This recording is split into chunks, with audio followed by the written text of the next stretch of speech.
नमस्कार साथियों, आप सुन रहे हैं लोक कथा। आज की कहानी है सच का सौदा।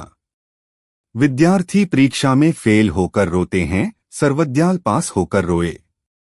जब तक पढ़ते थे तब तक कोई चिंता नहीं थी, खाते थे, दूध पीते थे, अच्छे अच्छे कपड़े पहनते, तड़क भड़क से रहते थे। उनके माता पिता इस योग्य न थे कि कॉलेज के खर्च सह सकें, परंतु उनके मामा एक ऊंचे पद पर नियुक्त थे। उन्होंने 4 वर्ष का खर्च देना स्वीकार किया, परंतु यह भी साथ ही कह दिया, देखो, रुपया लहू बहाकर मिलता है। मैं वृद्ध हूँ, जान मारकर 4 पैसे कमाता हूँ। लाहौर जा रहे हो, वहां पग पग पर व्याधियां हैं, कोई चिमट न जाए। व्यसनों से बचकर डिग्री लेने का यत्न करो। यदि मुझे कोई ऐसा वैसा समाचार मिला तो खर्च भेजना बंद कर दूंगा। सर्वज्ञाल ने वृद्ध मामा की बात का पूरा पूरा ध्यान रखा और अपने आचार विचार से न केवल उनको शिकायत का ही अवसर नहीं दिया, बल्कि उनकी आंख की पुतली बन गए। परिणाम यह हुआ कि मामा ने सुशील भांजे को आवश्यकता से अधिक रुपए भेजने शुरू कर दिए और लिख दिया, तुम्हारे खानपान पर मुझे आपत्ति नहीं, हाँ, इतना ध्यान रखना कि कोई बात मर्यादा के विरुद्ध न होने पाए। मैं अकेला आदमी, रुपया क्या साथ ले जाऊंगा। तुम मेरे संबंधी हो, यदि किसी योग्य बन जाओ तो इससे अधिक प्रसन्नता की बात क्या होगी। इससे सर्वज्ञाल का उत्साह बढ़ा। पहले 7 पैसे की जुराबें पहनते थे, अब 5 आने की पहनने लगे। पहले मलमल के रुमाल रखते थे, अब एटोनिया के रखने लगे। दिन को पढ़ने और रात को जागने से सिर में कभी कभी पीड़ा होने लगती थी, कारण यह कि दूध के लिए पैसे न थे। परंतु अब जब मामा ने खर्च की डोरी ढीली छोड़ दी तो घी दूध दोनों की तंगी न रही। परंतु इन सब के होते हुए भी सर्वज्ञाल उन व्यसनों से बचे रहे जो शहर के विद्यार्थियों में प्राय पाए जाते हैं। इसी प्रकार 4 वर्ष बीत गए और इस बीच में उनके माता की मृत्यु हो गई। इधर सर्वज्ञाल बीए की डिग्री लेकर घर को चले। जब तक पढ़ते थे सैकड़ों नौकरियां दिखाई देती थीं, परंतु पास हुए तो कोई ठिकाना न दिख पड़ा। वह घबरा गए, जिस प्रकार यात्री दिन रात चल चलाकर स्टेशन पर पहुंचे परंतु गाड़ी में स्थान न हो। उस समय उसकी जो दुर्दशा होती है, ठीक वही सर्वज्ञाल की थी। उनके पिता पंडित शंकरदत्त पुराने जमाने के आदमी थे। उनका विचार था कि बेटा अंग्रेजी बोलता है, पतलून पहनता है, नेकटाई लगाता है, तार तक पढ़ लेता है, इसे नौकरी न मिलेगी तो और किसे मिलेगी। परंतु जब बहुत दिन गुजर गए और सर्वज्ञाल के लिए कोई आजीविका न बनी तो उनका धीरज छूट गया। बेटे से बोले, अब तू कुछ नौकरी भी करेगा या नहीं। मिडिल पास लौंडे रुपयों से घर भर देते हैं। एक तू है कि पढ़ते पढ़ते बाल सफेद हो गए परंतु कोई नौकरी ही नहीं मिलती। सर्वज्ञाल के कलेजे में मानो किसी ने तीर सा मार दिया। सिर झुकाकर बोले, नौकरियां तो बहुत मिलती हैं, परंतु थोड़ा वेतन देते हैं, इसलिए देख रहा हूं कि कोई अच्छा अवसर हाथ आ जाए तो करूं। शंकरदत्त ने उत्तर दिया, यह तो ठीक है, परंतु जब तक अच्छी न मिले मामूली ही कर लो। जब फिर अच्छी मिले इसे छोड़ देना। तुम आप पढ़े लिखे हो, सोचो, निकम्मा बैठे रहने से कुछ दे थोड़ा ही जाता है। सर्वज्ञाल चुप हो गए, वे उत्तर दे न सके। शंकरदत्त पूजा पाठ करने वाले आदमी इस बात को क्या समझें कि ग्रेजुएट साधारण नौकरी नहीं कर सकता। दोपहर का समय था। सर्वज्ञाल अखबार में वांटेड देख रहे थे। एकाएक एक विज्ञापन देखकर उनका हृदय धड़कने लगा। अंबाले के प्रसिद्ध रईस राय बहादुर हनुमंतराय सिंह एक मासिक पत्र रफीक हिंद के नाम से निकालने वाले थे। उनको उसके लिए एक संपादक की आवश्यकता थी, उच्च श्रेणी का शिक्षित और नवयुवक हो तथा लिखने में अच्छा अभ्यास रखता हो और जातीय सेवा का प्रेमी हो। वेतन 500 रुपये मासिक। सर्वज्ञाल बैठे थे, खड़े हो गए और सोचने लगे, यदि यह नौकरी मिल जाए तो दरिद्रता कट जाए। मैं हर प्रकार से इसके योग्य हूँ। जब पढ़ते थे उन दिनों साहित्य परिषद लिटरेरी क्लब में उनकी प्रभावशाली वक्तृताओं और लेखों की धूम थी। बोलते समय उनके मुख से फूल झड़ते थे और श्रोताओं के मस्तिष्क को अपनी सूक्तियों से सुवासित कर देते थे। उनके मित्र उनको गोद में उठा लेते और कहते, तेरी वाणी में मोहिनी है। इसके सिवाय उनके लेख बड़े बड़े प्रसिद्ध पत्रों में निकलते रहे। सर्वदयाल ने कई बार इस शौक को कोसा था। आज पता लगा कि संसार में इस दुर्लभ पदार्थ का भी कोई ग्राहक है। कंपित कर से प्रार्थना पत्र लिखा और रजिस्ट्री करा दिया, परंतु बाद में सोचा, व्यर्थ खर्च किया।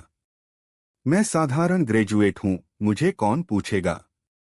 500 रुपया तनख्वाह है, सैकड़ों उम्मीदवार होंगे और एक से एक बढ़कर कई वकील और बैरिस्टर जाने को तैयार होंगे। मैंने बड़ी मूर्खता की जो 500 रुपया देखकर रीझ गया। परंतु फिर ख्याल आया, जो इस नौकरी को पाएगा वह भी तो मनुष्य होगा। योग्यता सब में प्राय एक सी ही होती है। हाँ, जब तक कार्य में हाथ न डाला जाए तब तक मनुष्य झिझकता है, परंतु काम का उत्तरदायित्व सब कुछ लिखा देता है। इन्हीं विचारों में कुछ दिन बीत गए। कभी आशा कल्पनाओं की झड़ी बांध देती थी, कभी निराशा हृदय में अंधकार भर देती थी। सर्वदयाल चाहते थे कि इस विचार को मस्तिष्क से बाहर निकाल दें और किसी दूसरी ओर ध्यान दें, किंतु वे ऐसा न कर सके। स्वप्न में भी यही विचार सताने लगे। 15 दिन बीत गए, परंतु कोई उत्तर न आया। निराशा ने कहा, अब चैन से बैठो, कोई आशा नहीं। परंतु आशा बोली, अभी से निराशा का क्या कारण। 500 रुपए की नौकरी है, सैकड़ों प्रार्थना पत्र गए होंगे, उनको देखने के लिए कुछ समय चाहिए। सर्वदयाल ने निश्चय किया कि अभी एक अठवाड़ा और देखना चाहिए। उनको न खाने की चिंता थी न पीने की। दरवाजे पर खड़े डाकिये की बाट देखते थे। उसे आने में देर हो जाती तो टहलते टहलते बाजार तक चले आते, परंतु अपनी इस अवस्था को डाकिये पर प्रकट न करते और पास पहुंचकर देखते देखते आगे निकल जाते। फिर मुड़कर देखने लगते कि डाकिया बुला तो नहीं रहा। फिर सोचते, कौन जाने उसने देखा भी है या नहीं। इस विचार से ढाढ़स बंध जाती, तुरंत चक्कर काटकर डाकिये से पहले दरवाजे पर पहुंच जाते और बेपरवाह से होकर पूछते, कहो भाई, हमारा भी पत्र है या नहीं। डाकिया सिर हिलाता और आगे चला जाता। सर्वदयाल हताश होकर बैठ जाते। यह उनका नित्य का नियम हो गया था। जब तीसरा अठवाड़ा भी बीत गया और कोई उत्तर न आया तो सर्वदयाल निराश हो गए और समझ गए कि वह मेरी भूल थी। ऐसी जगह सिफारिश से मिलती है, खाली डिग्रियों को कौन पूछता है। इतने ही में तार के चपरासी ने पुकारा। सर्वदयाल का दिल उछलने लगा। जीवन के भविष्य में आशा की लता दिखाई दी। लपके दरवाजे पर गए और तार देखकर उछल पड़े। लिखा था, स्वीकार है, आ जाओ। वे सायंकाल की गाड़ी में बैठे तो हृदय आनंद से गदगद हो रहा था और मन में सैकड़ों विचार उठ रहे थे। पत्र संपादन उनके लिए जातीय सेवा का उपयुक्त साधन था। सोचते थे, यह मेरा सौभाग्य है जो ऐसा अवसर मिला। जो कहीं क्लर्क भर्ती हो जाता तो जीवन काटना दूभर हो जाता। बैग में कागज और पेंसिल निकालकर पत्र की व्यवस्था ठीक करने लगे। पहले पृष्ठ पर क्या हो, संपादकीय वक्तव्य कहाँ दिए जाएं, सार और सूचना के लिए कौन सा स्थान उपयुक्त होगा, टाइटल का स्वरूप कैसा हो, संपादक का नाम कहाँ रहे। इन सब बातों को सोच सोच कर लिखते गए। एकाएक विचार आया, कविता के लिए कोई स्थान न रखा और कविता ही एक ऐसी वस्तु है जिससे पत्र की शोभा बढ़ जाती है। जिस प्रकार भोजन के साथ चटनी एक विशेष स्वाद देती है, उसी प्रकार विद्वत्तापूर्ण लेख और गंभीर विचारों के साथ कविता एक आवश्यक वस्तु है। उसे लोग रुचि से पढ़ते हैं। उस समय उन्हें अपने कोई सुहृद मित्र याद आ गए जो उस पत्र को बिना पढ़े फेंक देते थे जिसमें कविता व पद्य न हो। सर्वदयाल को निश्चय हो गया कि इसके बिना पत्र को सफलता न होगी। सहसा एक मनोरंजक विचार से वे चौंक उठे। रात का समय था, गाड़ी पूरे बेग से चली जा रही थी। सर्वदयाल जिस कमरे में सफर कर रहे थे उसमें उनके अतिरिक्त केवल एक यात्री और था जो अपनी जगह पड़ा सो रहा था। सर्वदयाल बैठे थे, खड़े हो गए और पत्र के तैयार किए हुए नोट गद्दे पर रखकर इधर-उधर टहलने लगे। फिर बैठकर कागज पर सुंदर अक्षरों में लिखा, पंडित सर्वदयाल बीए, एडिटर रफीक हिंद अंबाला। परंतु लिखते समय हाथ कांप रहे थे, मानो कोई अपराध कर रहे हों।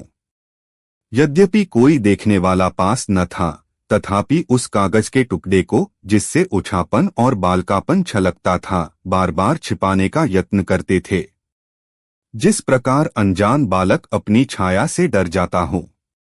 परंतु धीरे धीरे यह भय का भाव दूर हो गया और वे स्वाद ले लेकर उस पंक्ति को बारंबार पढ़ने लगे। पंडित सर्वदयाल बीए, एडिटर रफीक हिंद अंबाला। वे संपादन के स्वप्न देखा करते थे। अब राम राम करके आशा की हरी हरी भूमि सामने आई तो उनके कानों में वही शब्द जो उस कागज पर लिखे थे, पंडित सर्वदयाल बीए, एडिटर रफीक हिंद अंबाला। देर तक इसी धुन और आनंद में मग्न रहने के पश्चात पता नहीं कितने बजे उन्हें नींद आई, परंतु आंखें खुली तो दिन चढ़ चुका था और गाड़ी अंबाला स्टेशन पर पहुंच चुकी थी।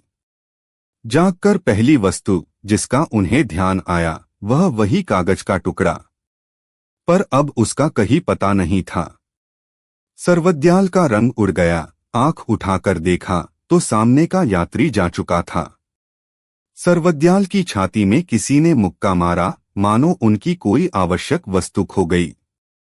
ख्याल आया यह यात्री कहीं ठाकुर हनुमंतराय सिंह न हो।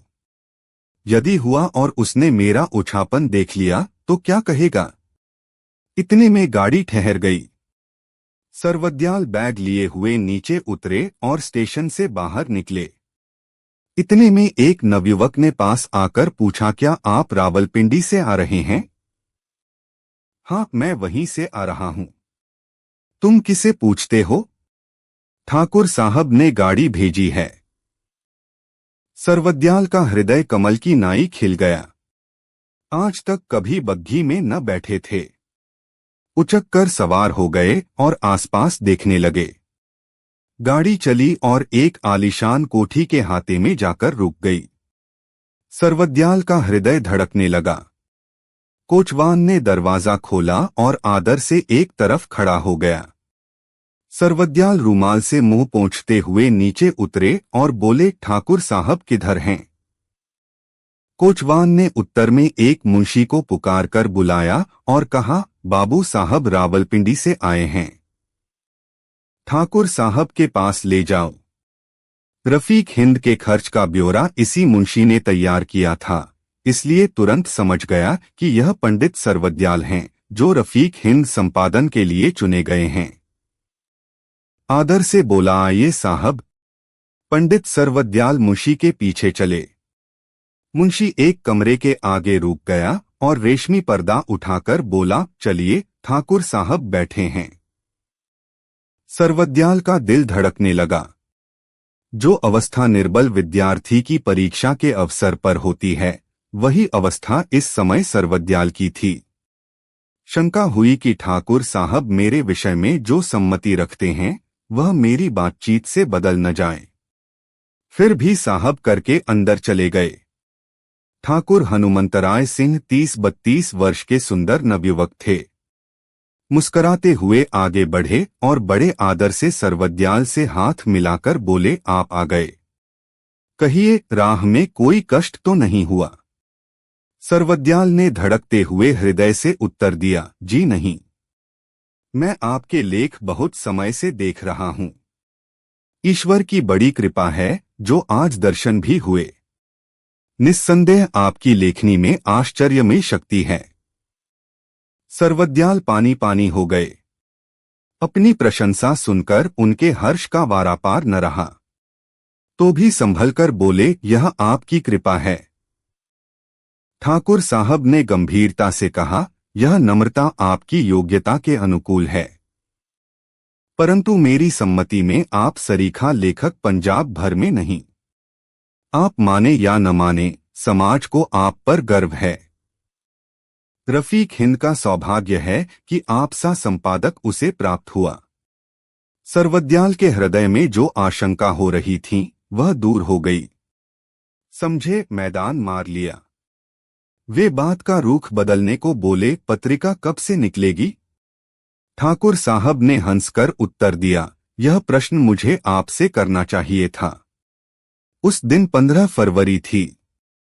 सर्वद्याल कुछ सोचकर बोले, पहला अंक 1 अप्रैल को निकल जाए।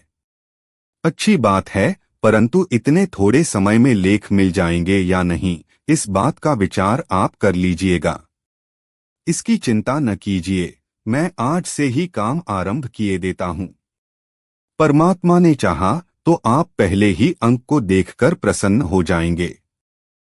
एकाएक ठाकुर साहब चौंक कर बोले, कदाचित यह सुनकर आपको आश्चर्य होगा कि इस विज्ञापन के उत्तर में लगभग 2000 दरख्वास्तें आई थीं।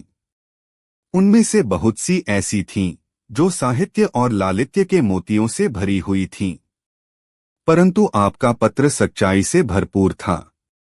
किसी ने लिखा था, मैं इस समय दुकान करता हूं और 400-500 रुपए मासिक पैदा कर लेता हूं, परंतु जातीय सेवा के लिए यह सब छोड़ने को तैयार हूं। किसी ने लिखा था, मेरे पास खाने पीने की कमी नहीं है, परंतु स्वदेश प्रेम हृदय में उत्साह उत्पन्न कर रहा है। किसी ने लिखा था, मैं बारिस्ट्री के लिए विलायत जाने की तैयारियां कर रहा हूं, परंतु यदि आप यह काम मुझे दे सकें तो इस विचार को छोड़ा जा सकता है। अर्थात हर एक प्रार्थना पत्र से यही प्रकट होता था कि प्रार्थी को वेतन की तो आवश्यकता नहीं और कदाचित वह नौकरी करना अपमान भी समझता है, परंतु यह सब कुछ देश प्रेम के लिए करने को तैयार है। मानो यह नौकरी करके मुझ पर कोई उपचार कर रहा है। केवल आपका पत्र है जिसमें सच से काम लिया गया है, और यह वह गुण है जिसके सामने मैं सब कुछ तुच्छ समझता हूं। अप्रैल की 1 तारीख को रफीक हिंद का प्रथम अंक निकला तो पंजाब के पढ़े लिखे लोगों में शोर मच गया और पंडित सर्वद्याल के नाम की जहां तहां चर्चा होने लगी। उनके लेख लोगों ने पहले भी पढ़े थे, परंतु रफीक हिंद के प्रथम अंक ने तो उनको देश के प्रथम श्रेणी के संपादकों की पंक्ति में ला बिठाया। पत्र क्या था? सुंदर और सुगंधित फूलों का गुच्छा था, जिसकी एक एक कुसुमकलिका चटक चटकर अपनी मोहिनी वासना से पाठकों के मनों की मुग्ध कर रही थी। एक समाचार पत्र ने समालोचन करते हुए लिखा, रफीक हिंद का प्रथम अंक प्रकाशित हो गया है, और ऐसी शान से कि देखकर चित्त प्रसन्न हो जाता है। पंडित सर्वद्याल को इस समय तक हम केवल एक लेखक ही जानते थे, परंतु अब जान पड़ा कि पत्र संपादक के काम में भी इनकी योग्यता पराकाष्ठा तक पहुंची हुई है। अच्छे लेख लिख देना और बात है, और अच्छे लेख प्राप्त करके उन्हें ऐसे क्रम और विधि से रखना कि किसी की दृष्टि में खटकने न पाए, और बात है। पंडित सर्वद्याल की प्रभावशाली लेखनी में किसी को संदेह न था, परंतु रफीक हिंद ने इस बात को और पुष्ट कर दिया है कि आप संपादक के काम में भी पूर्णतया योग्य हैं। हमारी सम्मति में रफीक हिंद से वंचित रहना जातीय भाव से अथवा साहित्य व सदाचार के भाव से दुर्भाग्य ही नहीं वरन अपराध है। एक और पत्र की सम्मति थी, यदि हमारी भाषा में कोई ऐसी मासिक पत्रिका है जिसे यूरोप और अमेरिका के पत्रों के सामने रखा जा सकता है, तो वह रफीक हिंद है, जो सब प्रकार के गुणों से सुसज्जित है। उसके गुणों को परखने के लिए उसे एक बार देख लेना ही पर्याप्त है। निस्संदेह पंडित सर्वद्याल ने हमारे साहित्य का सिर ऊंचा कर दिया है। ठाकुर हनुमंतराय सिंह ने ये समालोचनाएं देखीं तो हर्ष से उछल पड़े। वह मोटर में बैठकर रफीक हिंद के कार्यालय में गए और पंडित सर्वदयाल को बधाई देकर बोले, मुझे यह आशा न थी कि हमें इतनी सफलता हो सकेगी। पंडित सर्वदयाल ने उत्तर दिया, मेरे विचार में यह कोई बड़ी सफलता नहीं। ठाकुर साहब ने कहा, आप कहें, परंतु स्मरण रखिए, वह दिन दूर नहीं जब अखबारी दुनिया आपको पंजाब का शिरोमणि स्वीकार करेगी। इसी प्रकार 1 वर्ष बीत गया। रफीक हिंद की कीर्ति देश भर में फैल गई और पंडित सर्वदयाल की गिनती बड़े आदमियों में होने लगा था। उन्हें जीवन एक आनंदमय यात्रा प्रतीत होता था, जो फूलों की छाया में तय हो और जिसे आम्रपल्लवों में बैठकर गाने वाली श्यामा और कलिकली का रस चूसने वाला भौंरा भी प्यासे नेत्रों से देखता हो कि इतने में भाग्य ने पांसा पलट दिया। अंबाला की म्यूनिसिपैलिटी के मेंबर चुनने का समय समीप आया तो ठाकुर हनुमंतराय सिंह भी एक पक्ष की ओर से मेंबरी के लिए प्रयत्न करने लगे। अमीर पुरुष थे, रुपया पैसा पानी की तरह बहाने को उद्यत हो गए।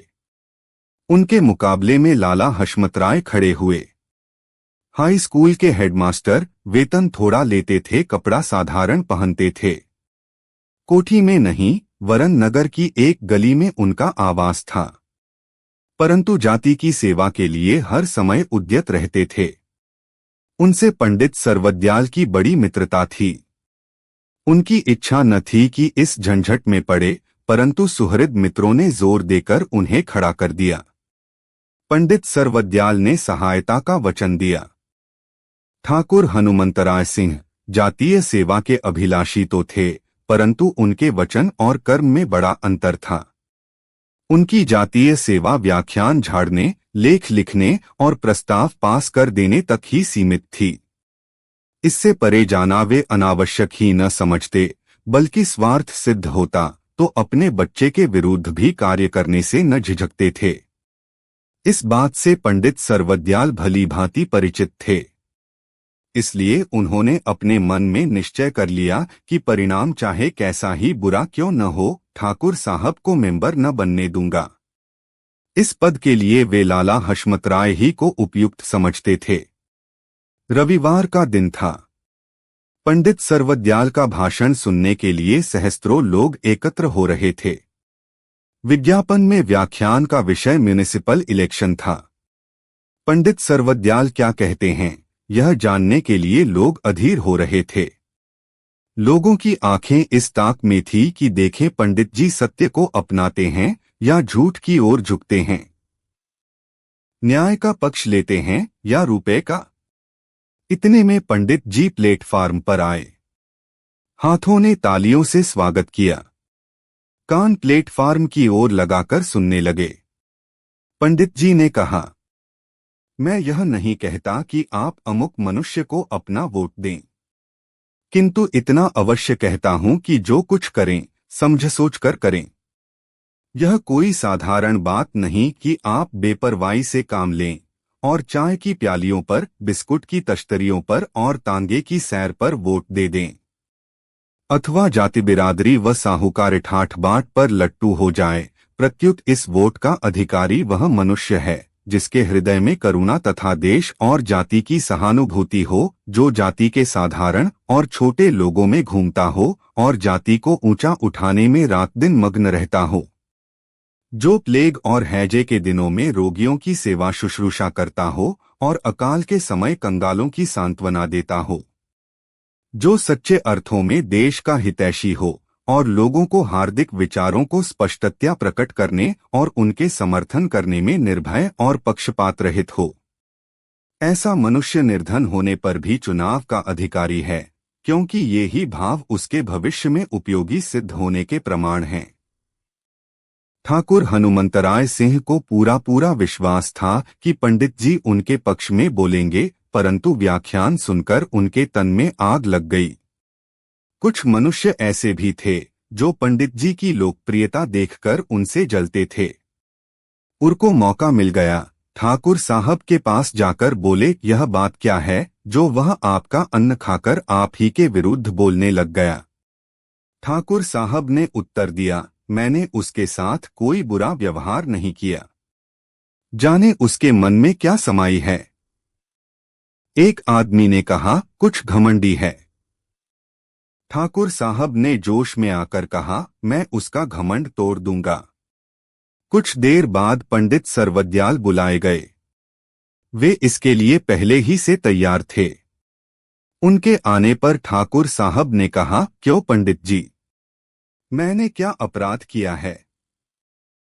पंडित सर्वदयाल का हृदय धड़कने लगा, परंतु साहस से बोले, मैंने कब कहा है कि आपने कोई अपराध किया है? तो इस भाषण का क्या मतलब है? यह प्रश्न सिद्धांत का है। तो मेरे विरुद्ध व्याख्यान देंगे आप? पंडित सर्वदयाल ने भूमि की ओर देखते हुए उत्तर दिया, मैं आपकी अपेक्षा लाला हशमतराय को मेंबरी के लिए अधिक उपयुक्त समझता हूं। यह सौदा आपको बहुत महंगा पड़ेगा। पंडित सर्वदयाल ने सिर ऊंचा उठाकर उत्तर दिया, मैं इसके लिए सब कुछ देने को तैयार हूं। ठाकुर साहब इस साहस को देखकर दंग रह गए और बोले, नौकरी और प्रतिष्ठा भी? हाँ, नौकरी और प्रतिष्ठा भी। उस तुच्छ उद्धत कल के छोकरे हशमतराय के लिए नहीं, सच्चाई के लिए। ठाकुर साहब को ख्याल न था कि बात बढ़ जाएगी, न उनका यह विचार था कि इस विषय को इतनी दूर ले जाएं। परंतु जब बात बढ़ गई तो पीछे न हट सके, गरजकर बोले, यह सच्चाई यहां न निभेगी। पंडित सर्वदयाल को कदाचित कोमल शब्दों में कहा जाता तो संभव है हठ को छोड़ देते, परंतु इस अनुचित दबाव को सहन न कर सके। धमकी के उत्तर में उन्होंने ऐनरंतु विचार हठ को छोड़ देतेगी या हार या मैंने उसके साथ ठकर कहा, ऐसी निभेगी कि आप देखेंगे। क्या कर लोगे? क्या तुम समझते हो कि इन भाषणों से मैं मेंबर न बन सकूंगा? नहीं, यह बात तो नहीं समझता। तो फिर तुम अकड़ते किस बात पर हो? यह मेरा कर्तव्य है, उसे पूरा करना मेरा धर्म है। फल परमेश्वर के हाथ में है। ठाकुर साहब ने मुंह मोड़ लिया। पंडित सर्वदयाल तांगे पर जा बैठे और कोचवान से बोले, चलो। इसके दूसरे दिन पंडित सर्वदयाल ने त्यागपत्र भेज दिया। संसार की गति विचित्र है। जिस सच्चाई ने उन्हें एक दिन सुख संपत्ति के दिन दिखाए थे, उसी सच्चाई के कारण नौकरी करते समय पंडित सर्वदयाल प्रसन्न हुए थे, छोड़ते समय उससे भी प्रसन्न हुए। परंतु लाला हशमतराम ने यह समाचार सुन तो अवाक रह गए। वह भागे भागे पंडित सर्वदयाल के पास जाकर बोले, भाई, मैंने मेंबरी छोड़ी, तुम अपना त्यागपत्र लौटा लो। पंडित सर्वदयाल के मुखमंडल पर एक अपूर्व तेज की आभा दमकने लगी, जो इस मायावी संसार में कहीं कहीं ही देख पड़ती है। उन्होंने धैर्य और दृढ़ता से उत्तर दिया, यह असंभव है। क्या मेरी मेंबरी का इतना ही ख्याल है? नहीं, यह सिद्धांत का प्रश्न है। लाला हशमतराय निरुत्तर होकर चुप गए। सहसा उन्हें विचार आया कि रफीक हिंद पंडित जी को अत्यंत प्रिय है, मानो वह उनका प्यारा बेटा है। धीर भाव से बोले, रफीक हिंद को छोड़ दोगे? हाँ, छोड़ दूंगा। फिर क्या करोगे? कोई और काम कर लूंगा, परंतु सच्चाई को न छोड़ूंगा। पंडित जी, भूल रहे हो, अपना सब कुछ गवा बैठोगे, परंतु सच तो बचा रहेगा, मैं यह चाहता हूं। लाला हशमतराय ने देखा कि अब और कहना निष्फल है, चुप होकर बैठ गए। इतने में ठाकुर हनुमंतराय के नौकर ने पंडित सर्वदयाल के हाथ में लिफाफा रख दिया। उन्होंने खोलकर पढ़ा और कहा, मुझे पहले ही आशा थी। लाला हशमतराय ने पूछा, क्या है? देखूं। त्यागपत्र स्वीकार हो गया। ठाकुर हनुमंतराय सिंह ने सोचा, यदि अब भी सफलता न हुई तो नाक कट जाएगी। धनवान पुरुष थे, थैली का मुंह खोल दिया। सुहृद मित्र और लोलुप खुशामदियों की सम्मति से कारीगर हलवाई बुलवाए गए और चूल्हे गर्म होने लगे। तांगे दौड़ने लगे और वोटों पर रुपए निछावर होने लगे। अब तक ठाकुर साहब का घमंडी सिर किसी बूढ़े के आगे भी न झुका था, परंतु इलेक्शन क्या आया, उनकी प्रकृति ही बदल गई।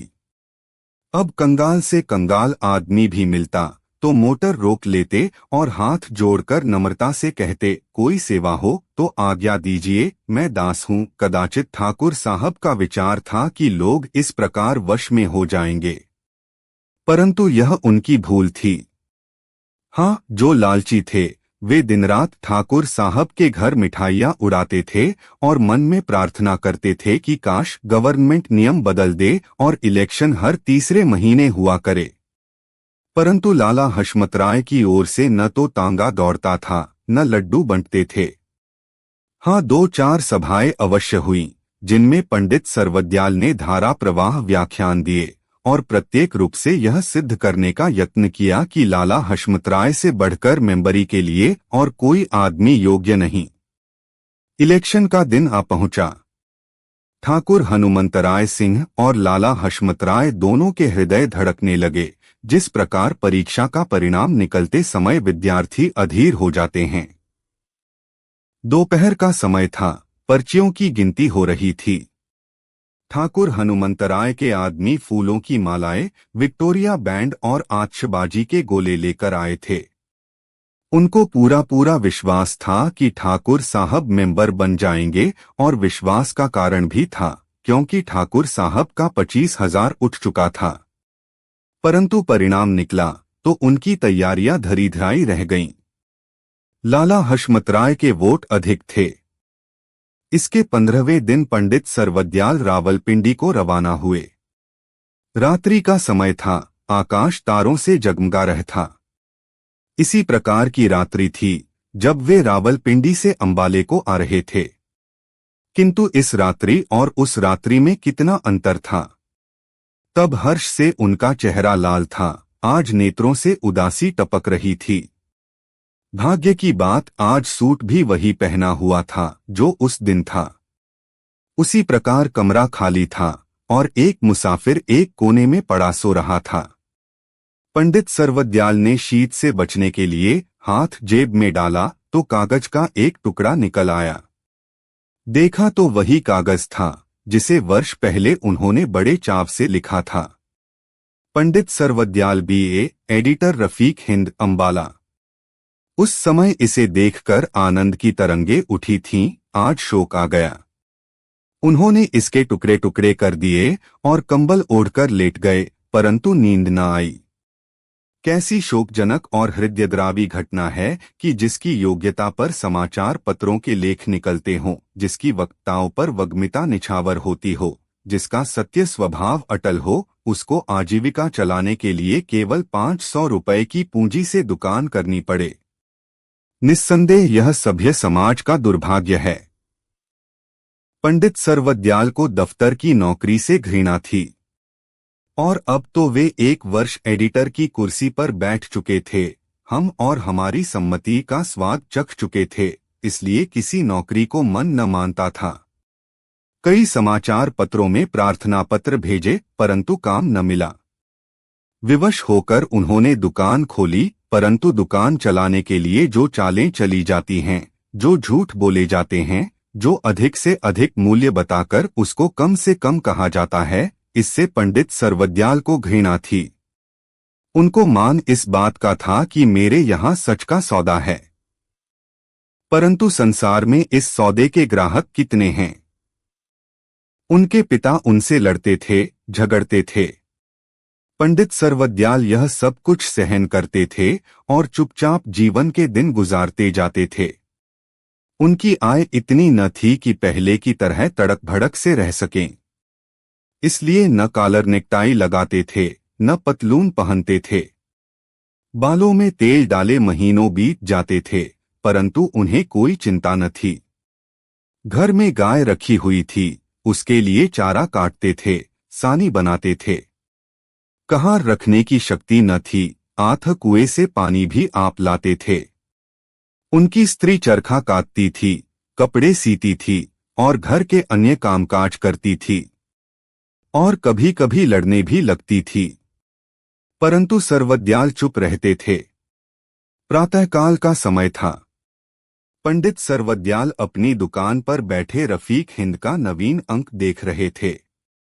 जैसे एक माली सिरतोड़ परिश्रम से फूलों की क्यारियां तैयार करे और उनको कोई दूसरा माली नष्ट कर दे।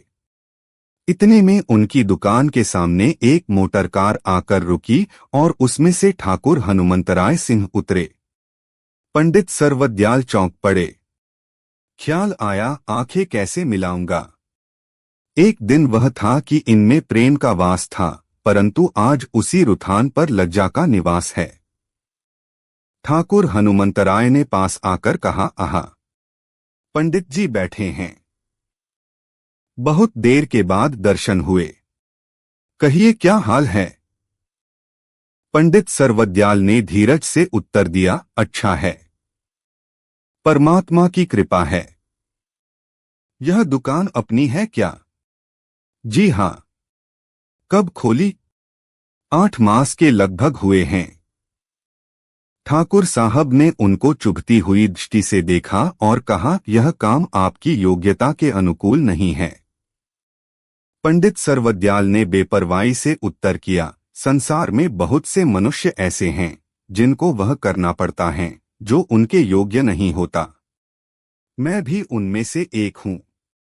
आमदनी अच्छी हो जाती है? पंडित सर्वदयाल उत्तर न दे सके। सोचने लगे, क्या कहूं।